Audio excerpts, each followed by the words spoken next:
Hello guys, most welcome. हम कर रहे हैं कॉर्पोरेट अकाउंटिंग चैप्टर, चल रहा है हमारा अमालगमेशन ऑफ अ कंपनीज। इस चैप्टर का आज का लेक्चर नंबर 5 है। सो आई होप आपने 4 लेक्चर देख लिए होंगे एंड चैनल को सब्सक्राइब कर लो ताकि आगे आने वाले लेक्चर्स भी आपको मिल जाए। लेक्चर नंबर 5 के अंदर आज हम करने वाले हैं अकाउंटिंग को कंटिन्यू, यानी कि जनरल एंट्रीज को। ठीक है, हमने प्रीवियस लेक्चर्स के अंदर जनरल एंट्रीज बनाना सीखा था, समझा था। इन द बुक्स ऑफ जल्दी बोलो आप लोग भी। In the books of, continue देख रहे हो ना? In the books of transferee company, yes, यानी कि हमारी परचेजिंग कंपनी या न्यू कंपनी की बुक्स में अकाउंटिंग एंट्रीज करना सीख लिया था। 2 मेथड देखे थे हमने, याद हो आपको? थोड़ा सा रिवीजन जरूरी है। एक मर्जर या पूलिंग इंटरेस्ट मेथड देखा था और एक परचेज मेथड देखा था। ये हम लेक्चर नंबर 4 के अंदर कर चुके हैं। आज के लेक्चर के अंदर, लेक्चर नंबर 5 है ना आज का, आज के लेक्चर के अंदर देखो हम करेंगे accounting journal entries in the books of, yes, in the books of transfer company, yes, यानी कि जो हमारी वेंडर कंपनी है, जो हमारी वेंडर कंपनी है, यानी कि जो हमारी सेलिंग कंपनी है, उसकी बुक्स के अंदर अकाउंटिंग ट्रीटमेंट क्या होगा। तो देखो, जो वेंडर कंपनी होती है, सेलिंग कंपनी होती है ना भैया, उसका तो पूरा बिजनेस ही दूसरी कंपनी को ट्रांसफर हो रहा है। तो एक तरीके से इस कंपनी का तो लिक्विडेशन ही हो रहा है, ये तो कंपनी सेल हो गई, बिक गई। तो इसके तो अकाउंट्स क्या करने पड़ेंगे? क्लोज करने पड़ेंगे। अगर क्लास 12th के अंदर पार्टनरशिप सीखी हो तो आपको याद होगा, जब पार्टनरशिप का डिसोल्यूशन होता था तब हम रियलाइजेशन अकाउंट बना देते कि जितनी भी एसेट है उसको रियलाइजेशन में ट्रांसफर कर दो, जितनी भी लायबिलिटी है उसको रियलाइजेशन अकाउंट में ट्रांसफर कर दो, फिर वहां पर एसेट को बेच दो, लायबिलिटी का पेमेंट कर दो, बाकी जो पैसा बच जाए वो किसका हो जाएगा? हमारे पार्टनर्स का। यहां पर पार्टनरशिप तो है नहीं, यहां तो कंपनीज है, यहां शेयर होल्डर है, पार्टनर तो होते नहीं है। तो यहां पर इस कंपनी की जो एसेट है, लायबिलिटी को बेचेंगे तो नहीं, तो हम इस कंपनी में ट्रांसफर करेंगे। जो नई कंपनी है, जो ट्रांसफरी कंपनी है, उसको देंगे एसेट, लायबिलिटीज, है ना, और उसके बदले में जो इस कंपनी के शेयर होल्डर है उनको ये कुछ ना कुछ देगी, पैसा देगी या अपने शेयर्स देगी। ये तो हमको पता है। लेकिन मैं ये कहना चाहता हूं कि जब भी आप selling company, transferor company, old company, वो कंपनी जिसका बिजनेस पूरा बिक चुका है, उस कंपनी की अकाउंटिंग करोगे तो आपको रियलाइजेशन अकाउंट तो बनाना ही पड़ेगा, रियलाइजेशन अकाउंट ओपन करना ही पड़ेगा, और एसेट एंड लायबिलिटी को एक बार रियलाइजेशन अकाउंट में ट्रांसफर कर देंगे और फिर धीरे धीरे उसका सेटलमेंट करते हैं। तो करें स्टार्ट? बिल्कुल। आइए हम करते हैं accounting treatment in the books of transferor company, यानी कि हमारी वेंडर कंपनी। और समझ में नहीं आए तो भैया जो कंपनी बिक रही है, यानी कि ओल्ड कंपनी। ओके, बिल्कुल। तो इसमें सबसे फर्स्ट एंट्री जो होगी, इसमें कोई 2 मेथड नहीं है, मर्जर या परचेज मेथड, मर्जर या परचेज मेथड इसमें नहीं है, वो हमारी ट्रांसफरी कंपनी की बुक्स में होता है। ट्रांसफरर कंपनी की, सेलर कंपनी की, वेंडर कंपनी की, पुरानी कंपनी की बुक्स में कोई मेथड नहीं है, एक ही है। ओके जी। तो इसमें सबसे फर्स्ट एंट्री हम क्या करेंगे? Assets transferred. चलिए इस हेडिंग को तो एक दूसरे पेन से डाले ना, रेड से सही रहेगा या ब्लू से भी ठीक है। एसेट्स ट्रांसफर, हैंड राइटिंग थोड़ी बेकार आएगी क्योंकि मैं जल्दी जल्दी लिखा रहा हूं ना, ताकि आपका टाइम बचे। Assets transfer to realisation account. जो हमारी सेलिंग कंपनी है उसकी सारी की सारी एसेट्स को हम कहां ट्रांसफर कर देंगे? रियलाइजेशन अकाउंट में ट्रांसफर कर देंगे। तो उसकी एंट्री क्या होगी भाई? एसेट्स को आप रियलाइजेशन में ट्रांसफर करने का मतलब बैलेंस शीट से आप एसेट को खत्म कर रहे हो। बैलेंस शीट से एसेट कैसे हटेगी? मॉडर्न रूल याद करो, एसेट अगर इंक्रीज हो तो डेबिट करो, एसेट अगर डिक्रीज हो तो क्रेडिट करो। चाहे एंट्री करके देख लो, एसेट परचेज करोगे तो एसेट अकाउंट डेबिट होगा, एसेट सेल करोगे तो एसेट अकाउंट क्रेडिट होगा। परचेज में बढ़ती है और सेल पे कम होती है, समझ गए? डेप्रिसिएशन में भी कम होती थी। तो एसेट और लायबिलिटी के ऊपर जो मॉडर्न रूल लगता है, आपको पता ही होगा यार इसके बारे में, तो मॉडर्न रूल एसेट डेबिट होती है, एसेट अगर इंक्रीज हो जाए तो भैया डेबिट करो, एसेट डिक्रीज हो जाए तो क्रेडिट करो। लायबिलिटी के ऊपर ये होता है कि लायबिलिटी क्रेडिट होती है, लायबिलिटी अगर इंक्रीज हो रही है तो क्रेडिट करो, लायबिलिटी अगर डिक्रीज हो रही है तो डेबिट करो। ये पता है नहीं है तो स्पोज करके लिख लो पहले, इसी से पूरी एंट्रीज होगी। ओके, तो हम यहां पर बैलेंस शीट से जो इस कंपनी की, ट्रांसफरर कंपनी की, वेंडर कंपनी की बैलेंस शीट है ना, उससे सारी एसेट उठा के हम रियलाइजेशन में डाल रहे हैं। तो एसेट क्या हो गई, खत्म, डिक्रीज। और एसेट को अगर खत्म करना हो तो क्या करते हैं, एसेट को कम करना हो तो क्या करते हैं, क्रेडिट। तो यहां आ जाएगा टू सन्ड्री एसेट्स। ओके, अब एसेट खत्म हो गई, हाँ भाई हो गई, तो इससे क्या फायदा हुआ, नहीं इससे तो लॉस हुआ, कुछ मिला तो नहीं, तो लॉस हमेशा डेबिट होता है एज पर nominal rule. All expenses and losses are debit, all incomes and profits are credit. तो लॉस है तो डेबिट, कहां ट्रांसफर करेंगे, रियलाइजेशन अकाउंट के अंदर। इस तरीके से आप समझ सकते हो। यहां पर सारी एसेट ट्रांसफर हो जाती है एक्सेप्ट एक एसेट को छोड़ देना, कैश एंड बैंक, एक तो ये, और एक आपका फिक्टिशियस एसेट्स, काल्पनिक जो संपत्तियां होती है, जैसे प्रिलिमिनरी एक्सपेंसेस पड़े हैं, डिस्काउंट बढ़ा है कोई, तो वो एसेट साइड में है, तो वो ट्रांसफर नहीं होगा, बाकी सब ट्रांसफर हो जाते हैं। ओके सर, एसेट ट्रांसफर कर दिया, अब सेकंड नंबर पे हम करेंगे लायबिलिटीज ऑफ वेंडर कंपनी, है ना, वेंडर कंपनी की बात कर रहा हूं। Liabilities transfer to realisation account. Yes, देखो ये बाय स्टेप समझोगे ना तो प्रॉब्लम नहीं होगी दिमाग के अंदर। भाई एसेट ट्रांसफर कर दी रियलाइजेशन में, अब क्या करेंगे, लायबिलिटीज ट्रांसफर करेंगे, और लायबिलिटीज ट्रांसफर करेंगे तो लायबिलिटीज भी तो कम हो जाएगी, और लायबिलिटीज अगर कम होती है तो क्या करते हैं, देखो कम होती है तो डेबिट, बढ़ती है तो क्रेडिट। ट्रांसफर कर देंगे, बैलेंस शीट खाली करेंगे, तो भाई लायबिलिटी भी कम हो जाएगी तो क्या करेंगे, क्रेडिट। लायबिलिटीज कम हो जाएगी तो क्या करेंगे, सॉरी माइनस करेंगे तो क्या हो जाएगा, डेबिट। तो यहां पर हम एंट्री में कर देंगे सन्ड्री लायबिलिटीज अकाउंट,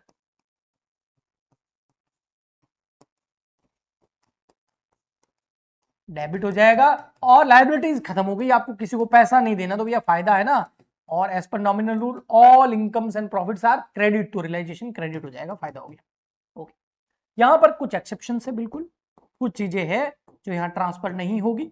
क्या नहीं होगा भैया, एक तो शेयर कैपिटल, चाहे वो इक्विटी शेयर हो, प्रेफरेंस शेयर हो, वो ट्रांसफर नहीं होंगे, डिबेंचर वगैरह ट्रांसफर हो जाएंगे। Second number reserve and surplus, इनको भी ट्रांसफर नहीं करना है, क्योंकि इनका सेटलमेंट हम अलग से करेंगे, इनका अकाउंट ओपन करके करेंगे।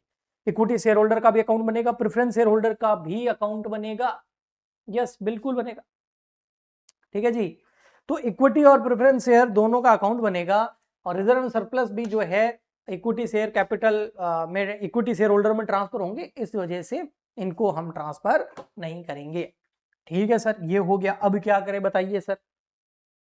इसके बाद आपको क्या करना है, अब रियलाइजेशन में आपने ये सब ट्रांसफर कर दिया, अब नेक्स्ट आपको करना है कि अगर कोई भी रियलाइजेशन के खर्चे हुए हो, कई बार रियलाइजेशन के एक्सपेंसेस हो जाते हैं, क्या हो जाते हैं, रियलाइजेशन के एक्सपेंसेस होते हैं, अगर वो एक्सपेंसेस का पेमेंट हमारी, मैं न्यू और ओल्ड बोलूंगा ताकि सही रहेगा, ठीक है ना, ट्रांसफरर या ट्रांसफरी बोलूंगा ना तो गड़बड़ हो सकती है। तो जो न्यू कंपनी है वो पे कर देती है ओल्ड कंपनी के रियलाइजेशन एक्सपेंसेस को, न्यू कंपनी पे कर देती है, तो उसकी बुक्स में हम एंट्री करते थे, याद हो तो, goodwill account debit to bank, check कर लेना। परचेज मेथड के अंदर, मर्जर मेथड के अंदर आपको याद हो general reserve account debit to bank, तो ये कोई एंट्री नहीं करेगी। बट अगर रियलाइजेशन एक्सपेंसेस का पेमेंट हमारी ओल्ड कंपनी कर रही है, ट्रांसफरर कंपनी कर रही है, तो उसकी एंट्री होगी। तो यहां पर हम करेंगे व्हेन रियलाइजेशन एक्सपेंसेस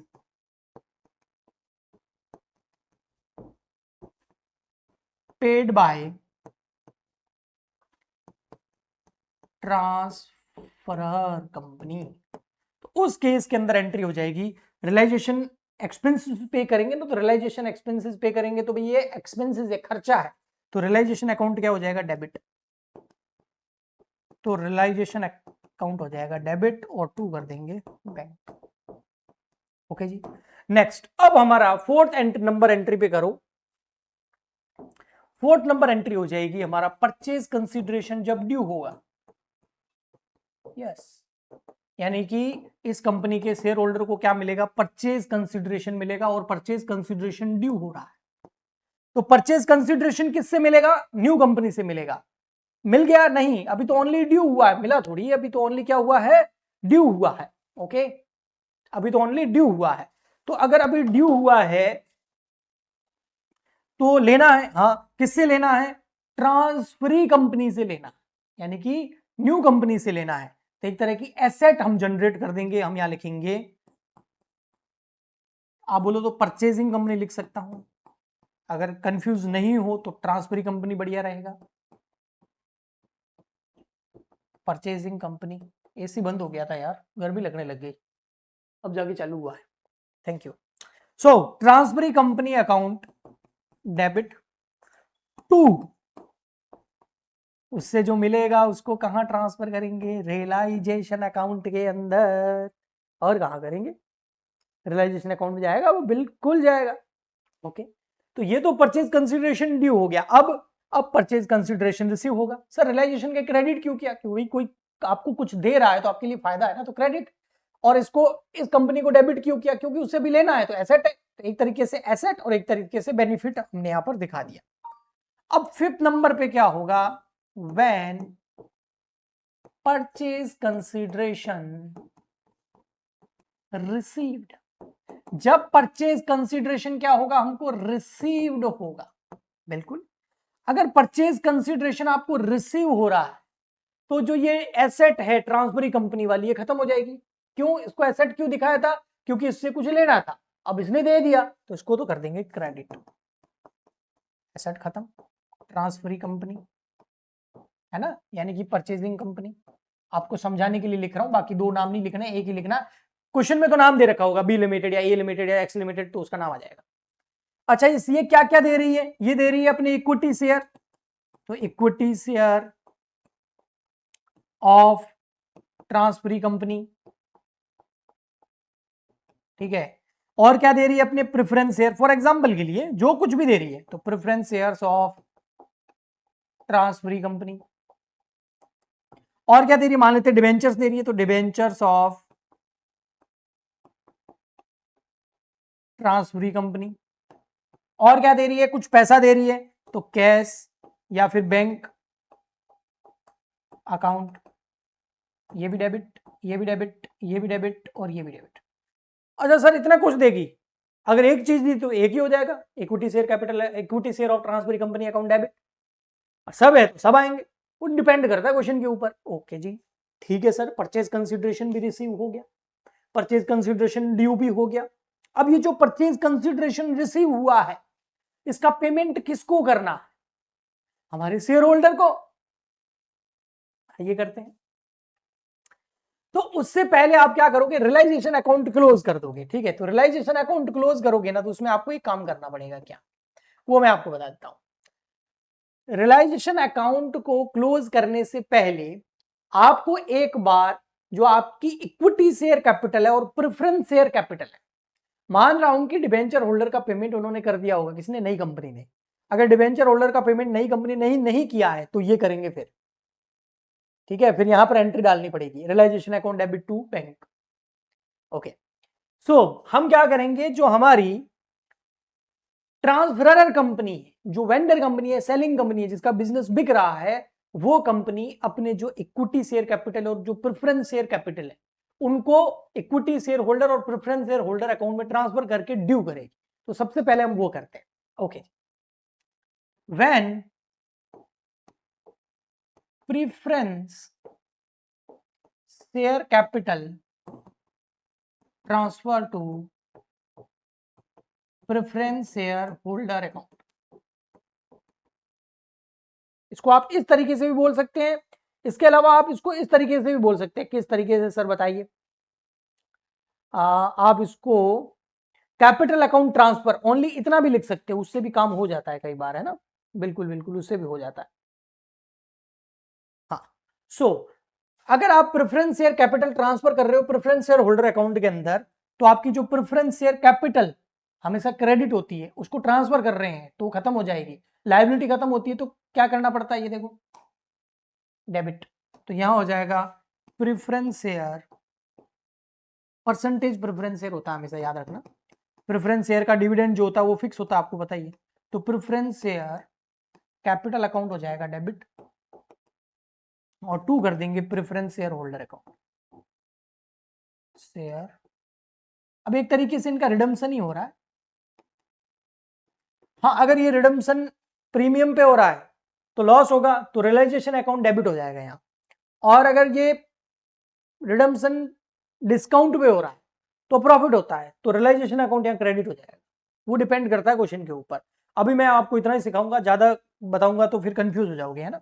ओके, ऐसे कैसे हम इक्विटी शेयर को भी ट्रांसफर कर देंगे।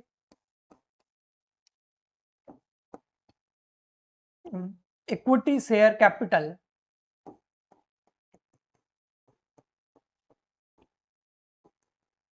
Transfer to equity share holder account. तो इस केस में भी क्या होगा, जैसे प्रेफरेंस शेयर कैपिटल डेबिट हुई है, ऐसे कैसे इक्विटी शेयर कैपिटल हो जाएगी डेबिट। कैपिटल खत्म, लेकिन अभी तक कुछ दिया नहीं है इनको, तो यहां पर हम लिख देंगे equity share holder account credit. एक नई लायबिलिटी, एक लायबिलिटी खत्म, एक लायबिलिटी पैदा हो गई नहीं। ओके, अब क्या करें सर, ये प्रेफरेंस शेयर होल्डर और इक्विटी शेयर होल्डर हमसे कुछ मांगेंगे, तो इनको क्या देंगे, इनको वही देंगे जो हमें नई वाली कंपनी से मिला है। हमें नई कंपनी से क्या मिला होगा, हमें नई कंपनी से इक्विटी शेयर मिले होंगे, प्रेफरेंस शेयर मिले होंगे, डिवेंचर मिला होगा, कैश मिला होगा। वो किनको देना है, इन्हीं शेयर होल्डर को तो देना है। तो ओके, यही है भाई, परचेज कंसिडरेशन जो हमको मिला है उसका पेमेंट किसको करना है, इन्हीं को करना है। लेकिन उससे पहले एक चीज देखो, हमने यहां पर देखो, आपको मैं एक थोड़ा सा कॉन्सेप्ट क्लियर करता हूं। यहां पर हमने क्या किया था, ये देखिए, सारी की सारी एसेट ट्रांसफर कर दी थी रियलाइजेशन अकाउंट में, कैश और फिक्टिशियस एसेट्स को छोड़कर। ऐसे कैसे हमने लायबिलिटीज सारी की सारी रियलाइजेशन अकाउंट में डाल दी थी, शेयर कैपिटल और रिजर्व एंड सरप्लस को छोड़कर। तो शेयर कैपिटल तो जो है सारी लायबिलिटी रियलाइजेशन में गई, शेयर कैपिटल नहीं गई थी रियलाइजेशन में, उसको हमने शेयर होल्डर फंड में ट्रांसफर कर दिया, शेयर होल्डर अकाउंट में। जैसे इक्विटी वाला इक्विटी शेयर होल्डर अकाउंट में, और preference share capital preference share के होल्डर अकाउंट में ट्रांसफर कर दिया। लेकिन सर ये रिजर्व एंड सरप्लस का क्या हुआ, तो रिजर्व एंड सरप्लस जो आपके पास में पड़े हैं वो सारे के सारे ट्रांसफर हो जाएंगे इक्विटी शेयर होल्डर अकाउंट के अंदर। तो रिजर्व एंड सरप्लस लायबिलिटी होते हैं और वो होते हैं क्रेडिट, यहां कर देंगे हम उनको डेबिट। तो यहां पर हम क्या करेंगे, reserve and surplus transfer to equity share holder account. Preference में नहीं करेंगे, इक्विटी में करेंगे, ठीक है। सो यहां पर क्या हो जाएगा, जैसे आपके पास पीएनएल पड़ा है तो पीएनएल अकाउंट डेबिट कर देंगे। अगर ये प्रॉफिट पड़ा है तो जनरल रिजर्व पड़ा है तो वो डेबिट कर देंगे। ऐसे कैसे कोई भी अदर रिजर्व पड़ा है डेबिट कर देंगे, और उसको कहां डाल देंगे, to equity share holder account. इसके अलावा अब इनको पेमेंट करना है, इक्विटी शेयर होल्डर को और प्रेफरेंस शेयर होल्डर को। लेकिन इनको पेमेंट करने से पहले मैं एक चीज बताता हूं, रियलाइजेशन का जो भी बैलेंस आए, रियलाइजेशन अकाउंट को आप क्लोज करोगे तो वहां पर बैलेंस आएगा, ठीक है। तो वहां पर बैलेंस आएगा, और अगर रियलाइजेशन अकाउंट से हो प्रॉफिट, क्या हो प्रॉफिट या हो लॉस, दोनों को कहां ट्रांसफर करना है, इक्विटी शेयर होल्डर अकाउंट के अंदर। एंड में जो भी प्रॉफिट लॉस होगा वो इक्विटी शेयर होल्डर के पास में जाएगा। तो प्रॉफिट होगा तो हम एंट्री क्या कर देंगे भाई, realization account debit to ESH लिख दूं, equity share holder account. Loss होगा तो equity share holder account debit to realization, दोनों में से एक एंट्री होगी। ये आपका रियलाइजेशन अकाउंट हो जाएगा क्लोज। ओके सर, फिर अब आते हैं पेमेंट। सबसे पहले हम पेमेंट करते हैं प्रेफरेंस शेयर होल्डर को। ये देखो, ये रहे हमारे प्रेफरेंस शेयर होल्डर।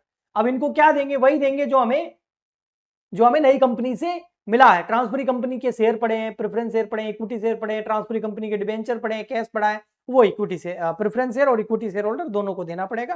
क्वेश्चन में दिया होगा किसको कितना कितना देना है और क्या क्या देना है। So payment to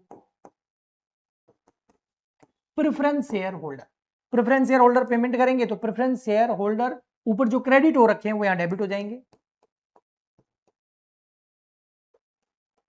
share holder account debit. और टू इनको क्या देंगे, इक्विटी शेयर अगर दे रहे हैं तो ऑफ ट्रांसफरी कंपनी,